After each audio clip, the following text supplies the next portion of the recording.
The heating or the groceries? I stared at my bank balance on the ATM screen. $237. That was all I had for the rest of the month. It was January in Minnesota, and the temperature outside was 12 degrees.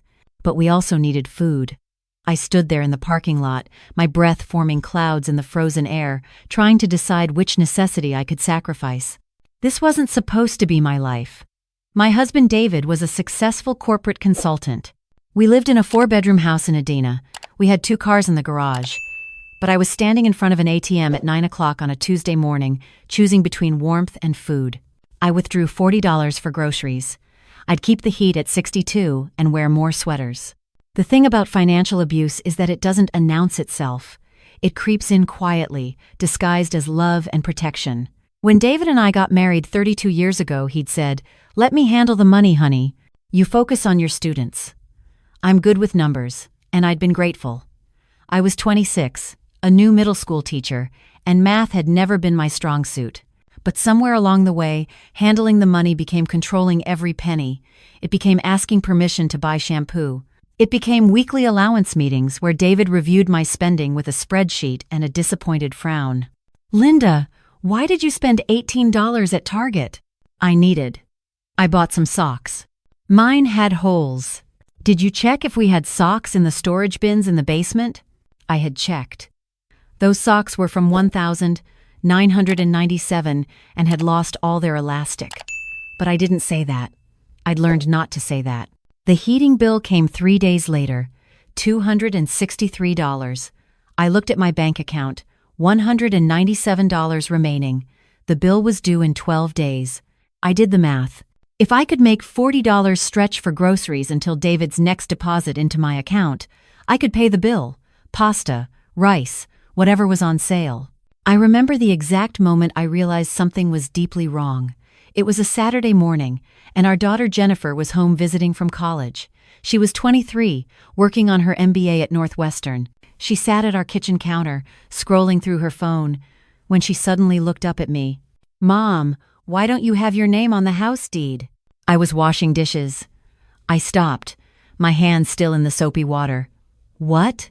I was updating my address for school, and I saw the property records online. "The house is only in Dad's name. You've lived here for 28 years. Your father handles those things," I said automatically. Jennifer's face changed. "Mom, you paid half the mortgage for almost 3 decades. You should be on that deed." "It's fine, honey. It doesn't matter." "It does matter." Her voice was sharp now, urgent. "Mom, is everything okay? Financially, I mean?" I wanted to tell her. I wanted to say that her successful, well-dressed mother had $17 in her purse and holes in her winter boots that I'd been hiding with black marker. That I'd been wearing the same 5 outfits for 3 years because I was too afraid to ask for clothing money. That last month I'd skipped lunch for 2 weeks to afford a birthday present for her father. But I couldn't, because admitting it would make it real, and I'd spent 3 decades pretending it wasn't.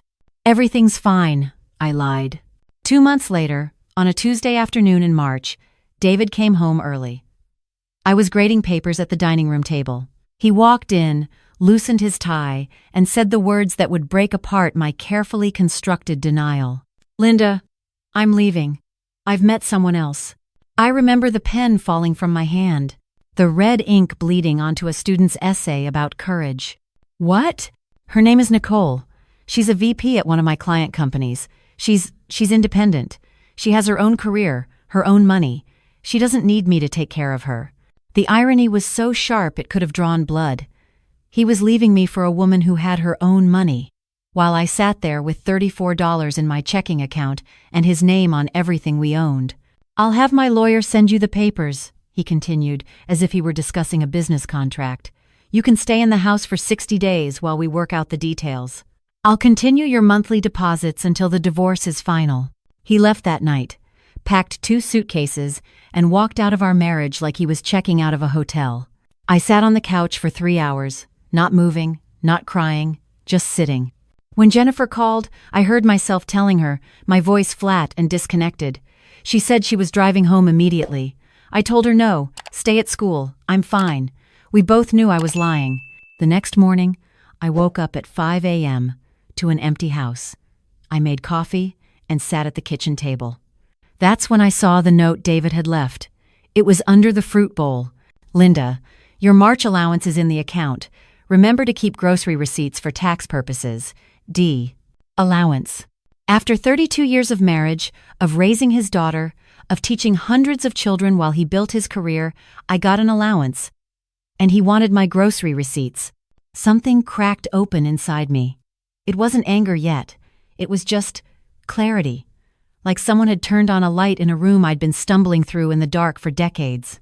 I opened my laptop and looked at our bank accounts. I'd never done this before. David always said I didn't need to worry about it. But now I needed to see. The joint checking account had $53,000. Our savings account had $218,000. The investment account he'd told me was for emergencies had almost $400,000. My personal checking account, the one where he deposited my allowance, had $209. I'd been living on $400 a month while sitting on almost $750,000 in assets that I'd helped earn. My teacher's salary for 30 years, the inheritance from my mother that I'd put into our joint savings, gone into accounts I couldn't access. I started crying then. Not delicate tears, huge, gasping sobs that hurt my chest. I cried for an hour, and then I stopped. And then I got angry. Jennifer came home that weekend despite my protests. She found me sitting at the kitchen table surrounded by printed bank statements, property records, and a yellow legal pad covered in numbers. "Mom?" I looked up at her. "I need a lawyer. A good one. Can you help me find someone?" She smiled. It was the first time I'd seen her smile in 3 days. Hell yes. The divorce took 8 months. 8 months of depositions, of David's lawyer trying to argue that I'd contributed less to the marriage because I'd been a teacher instead of a consultant. 8 months of watching him lie about assets, hide money in accounts his lawyer couldn't find. But my lawyer was better than his. She found everything. The offshore account, the business expenses that were actually dinners with Nicole, the credit card he'd opened in my name without my knowledge and maxed out. In the end, I got half of everything. $352,000, half the value of the house, which David bought me out of because he didn't want to sell it. And for the first time in my adult life, I had my own bank account with my own money that nobody else controlled. I was 58 years old, newly divorced, and terrified. I remember sitting in my new apartment, a 1-bedroom in Street Lewis Park that I'd rented with my settlement money, having my first panic attack. It was 2 a.m. I'd woken up and couldn't remember if I'd paid my electric bill. I grabbed my laptop, logged into my account, saw the bill was auto-paid, and then just fell apart. Because I'd spent 32 years being told I was bad with money, that I needed oversight, that I couldn't be trusted with finances. And now I had $300,000 and no idea what to do with it. Jennifer found me the next morning, still on the couch, laptop open to a spreadsheet I'd been trying to make at 4 a.m. "Mom, when's the last time you slept?" "I don't know. I need to figure out how to invest this money. I can't just leave it in checking. But what if I do it wrong? What if I lose it all? Your father always said I didn't understand investments, that I'd make mistakes." "Mom." Jennifer sat down next to me, closed my laptop. "You need to talk to someone." "A financial advisor? I've been researching, but I don't know how to pick one, and no. I mean, yes, eventually. But first, a therapist, Mom. You need to talk to a therapist." I started seeing Dr. Patricia Chen the following week. She was in her 40s, with kind eyes and an office that smelled like lavender. In our first session, she asked me what brought me in. "My husband left me and I need to learn how to manage money," I said.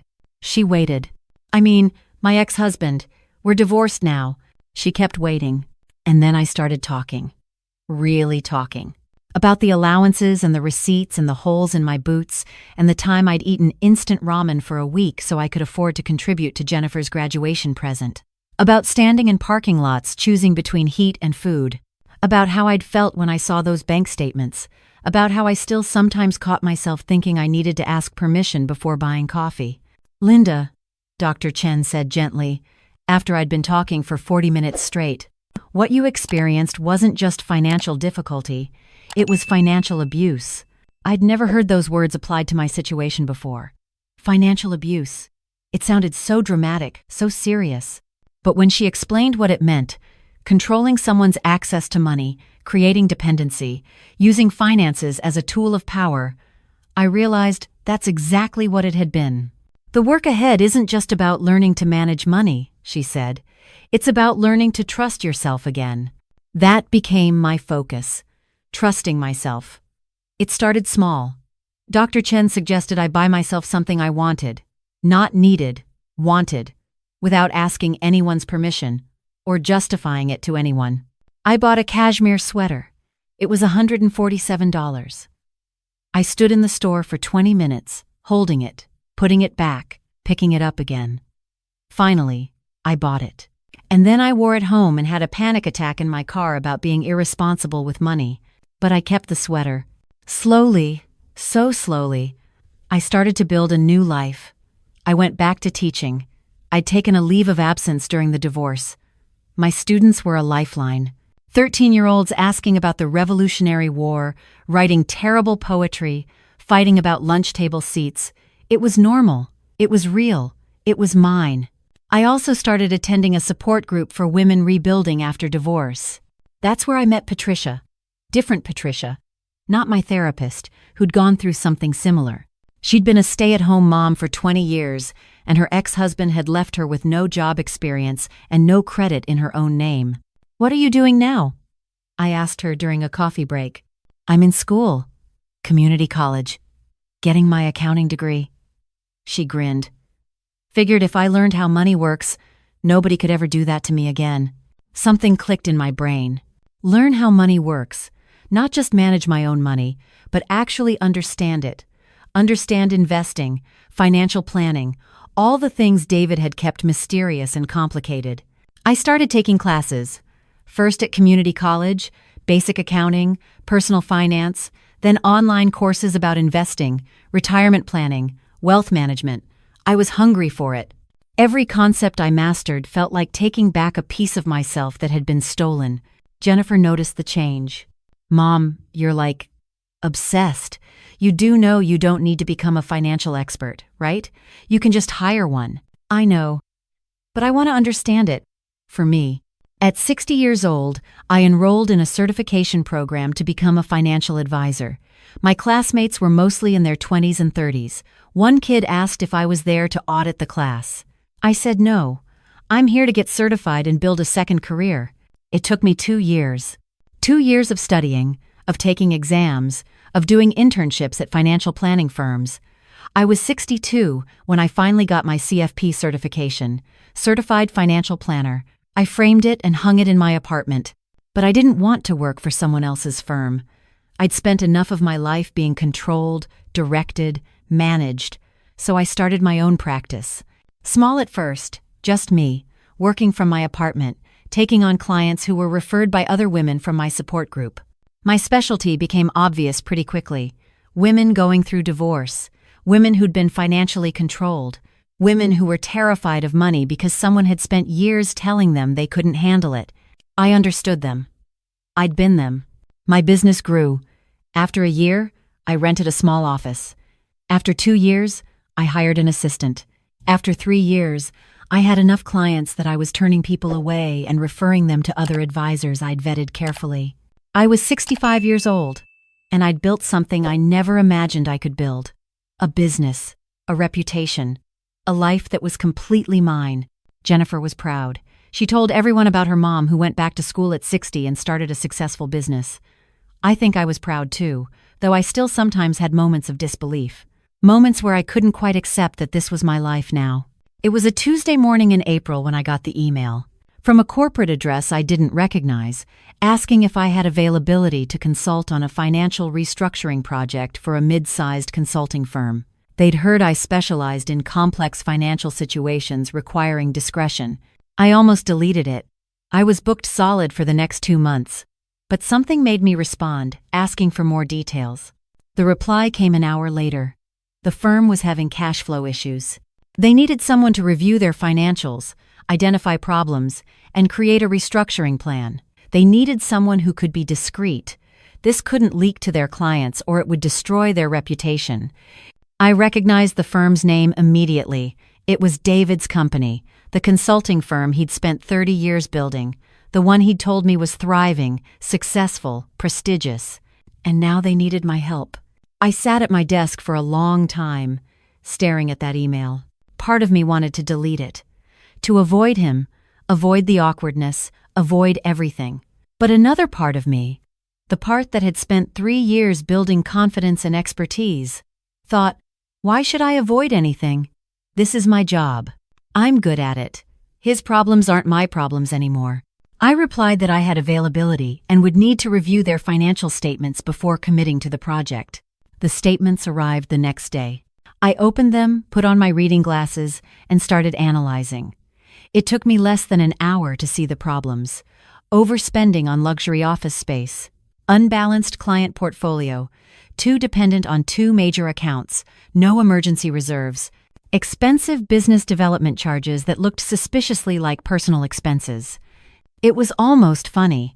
David had spent our entire marriage controlling my spending, reviewing my receipts, lecturing me about financial responsibility, and his own business was a mess of undisciplined spending and poor planning. I sent my preliminary assessment and fee structure. They accepted immediately. The first meeting was scheduled for the following Monday at 9 a.m. I wore my best suit, navy blue, tailored, expensive, the cashmere sweater underneath. My hair, which I'd let go naturally gray, was styled professionally. I carried my leather briefcase with my laptop and files. I looked successful. I looked confident. I felt absolutely terrified.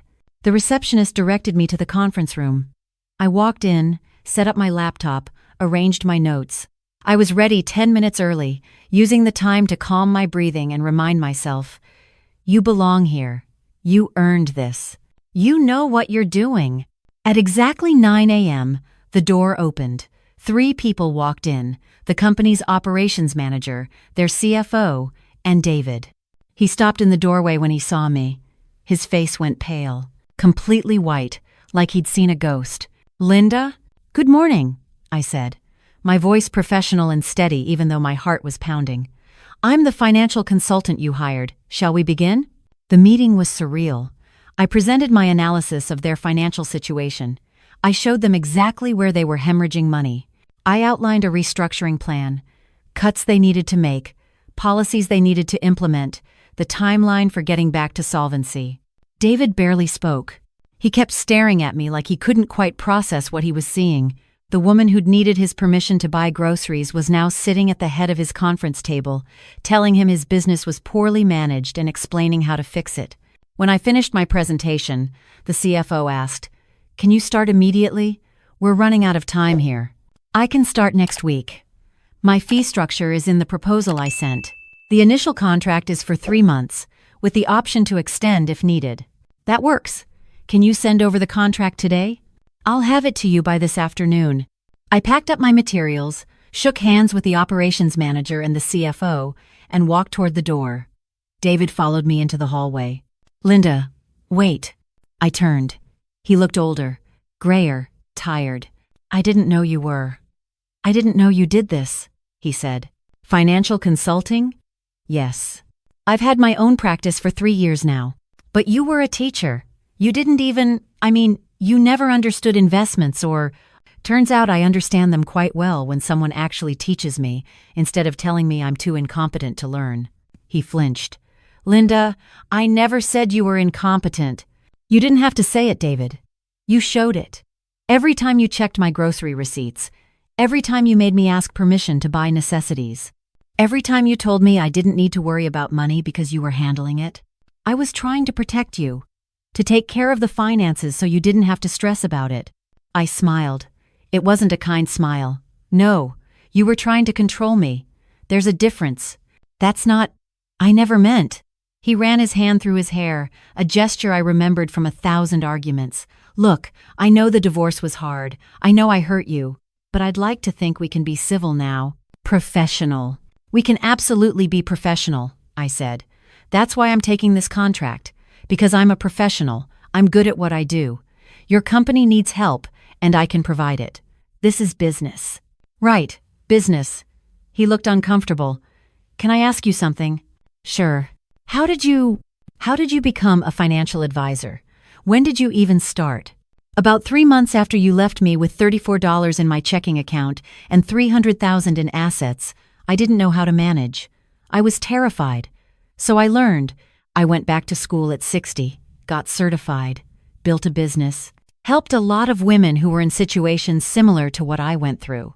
He was quiet for a moment. Nicole left me, he said finally. About a year ago. She said I was too controlling, that I tried to manage her like she was a child. I didn't say anything. There was nothing to say. I never saw you as a child, Linda.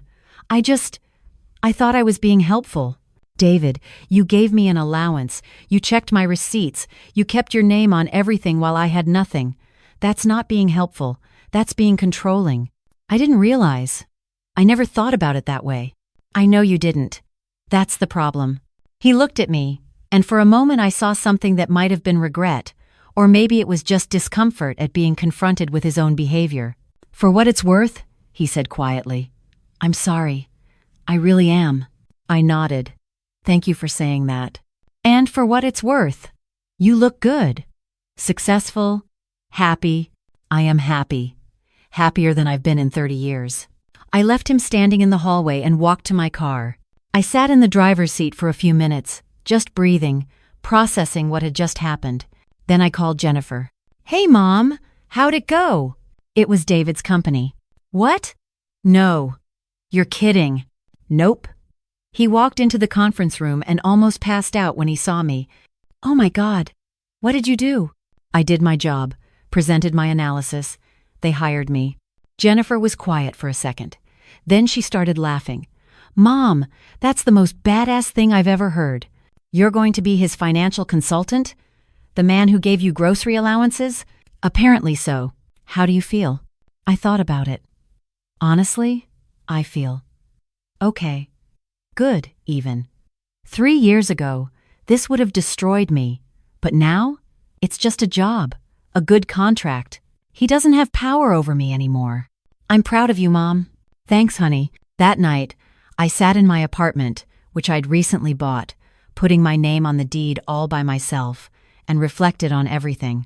The heating or groceries decision that had been my life for so many years, the awakening after he left, the hard work of rebuilding, relearning, believing in myself.